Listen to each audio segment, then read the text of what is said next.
নমস্কাৰ বন্ধু বান্ধৱীসকল, welcome to learn with কৃতি। আজি মই আসাম হিষ্ট্ৰীৰ অন্য এটা ভিডিঅ' লৈ আহিছোঁ। এই ভিডিঅ'টো আপোনালোকে স্কিপ নকৰাকৈ চাব, কিয়নো আজি মই বহুতো ৰিপিটেড কুৱেশ্যন আৰু ইম্পৰ্টেণ্ট কুৱেশ্যনৰ ওপৰত ডিছকাছ কৰিম।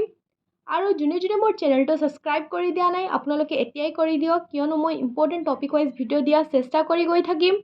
আপোনালোকৰ লাইক, কমেণ্ট, শ্বেয়াৰৰ দ্বাৰা মোৰ উৎসাহটো বাঢ়ি গৈ থাকিব। বলক আজি আমাৰ প্ৰথম প্ৰশ্নৰ পৰা ভিডিঅ'টো আৰম্ভ কৰিম। আজি আমাৰ প্ৰথম প্ৰশ্নত দিয়া আছে, দোদৰ আলি পথটো কাৰ শাসনকালত নিৰ্মাণ কৰা হৈছিল? ইয়াত 4টা অপশ্যন দিয়া আছে। ইয়াৰ শুদ্ধ উত্তৰটো কি হ'ব আপোনালোকে কমেণ্ট কৰি জনাবচোন। আমাৰ প্ৰথম প্ৰশ্নৰ পৰা আৰম্ভ কৰিম।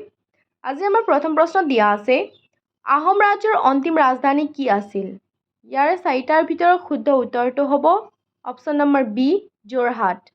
যোৰহাট হৈছে আহোম ৰাজ্যৰ অন্তিম ৰাজধানী। মোৱামৰীয়া বিদ্ৰোহত দুবাৰ এই ৰাজধানী পতন ঘটিছিল।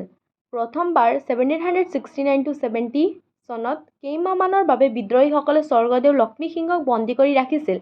দ্বিতীয়বাৰ 1788 পৰা 1792 চনলৈ বিদ্ৰোহীসকলে ৰংপুৰৰ নিজৰ অধীনত ৰাখিছিল আৰু শেষত ইষ্ট ইণ্ডিয়ান কোম্পানীৰ থমাছ ৱেলছ সেনাবাহিনীয়ে তেওঁলোকক পৰাস্ত কৰিছিল।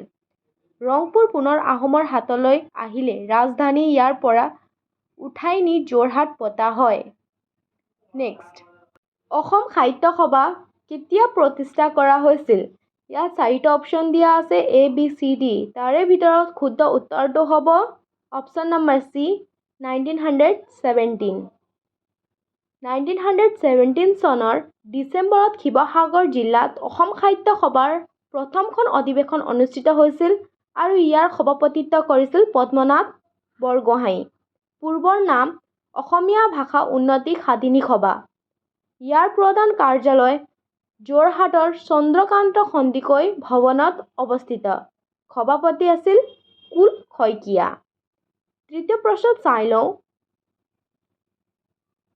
জৈনসকলৰ পবিত্ৰ কিতাপবোৰক কোৱা হয়।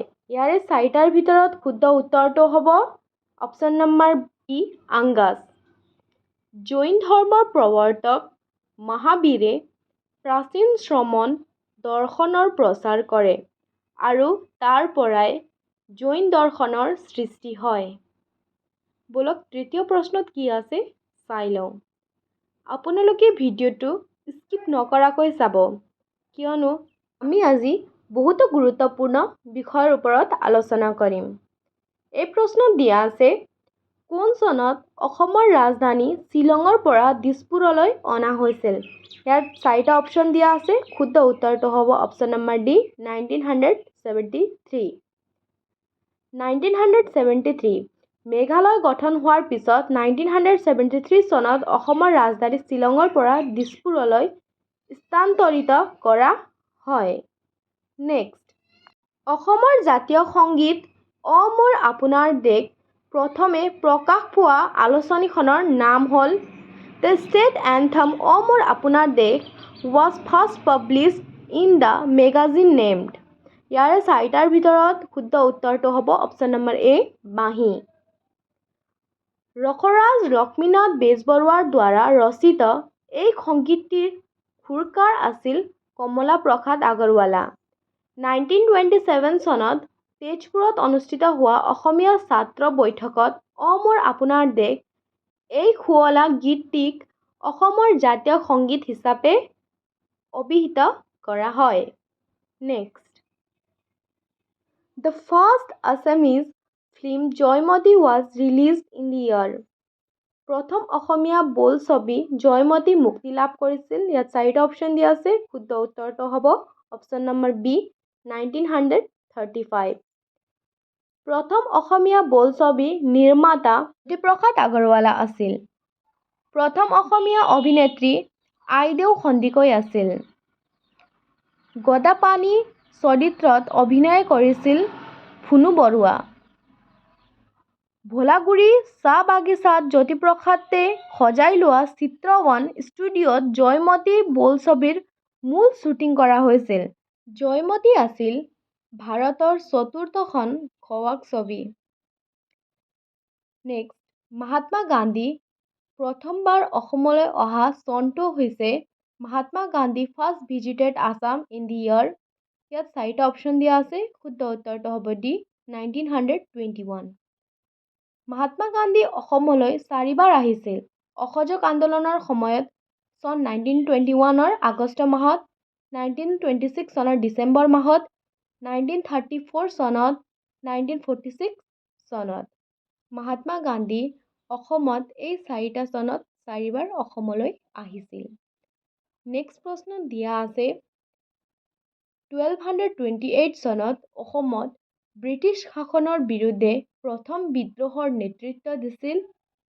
4টাৰ ভিতৰত শুদ্ধ উত্তৰটো হ'ব option number C, Gomdhar Konwar. 1228 চনত অসম ব্ৰিটিছ শাসনৰ বিৰুদ্ধে প্ৰথম বিদ্ৰোহ নেতৃত্ব দিছিল গোমধৰ কোঁৱৰে।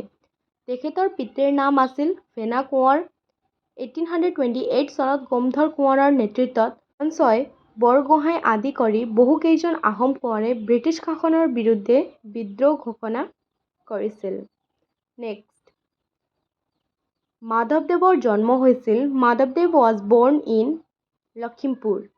মাধৱদেৱৰ লখিমপুৰত জন্ম হৈছিল। 1522 খ্ৰীষ্টাব্দত শৰৎকালত মহাপুৰুষ দুজনৰ ঐতিহাসিক সংযোগ ঘটে। মণিকাঞ্চন সংযোগ। শ্ৰী শ্ৰী মাধৱদেৱৰ জীৱনৰ প্ৰথম ছোৱাত শক্তি ধৰ্ম আছিল। মাধৱদেৱ সৰ্বমুঠ 157টা বৰগীত ৰচনা কৰিছিল। 1503 খ্ৰীষ্টাব্দত নৰনাৰায়ণপুৰ ত্যাগ কৰে। আজিৰ কাৰণে ইমানেই। মই মোৰ নেক্সট ভিডিঅ'ত আৰু কিছুমান গুৰুত্বপূৰ্ণ বিষয়ৰ ওপৰত আলোচনা কৰিম। আপোনালোকে এই চেনেলটো ছাবস্ক্ৰাইব কৰি দিবলৈ নাপাহৰিব। ন'টিফিকেশ্যনৰ দ্বাৰা আপোনালোকে প্ৰথমে গুৰুত্বপূৰ্ণ ভিডিঅ'ছবিলাক পাই থাকিব। Thank U.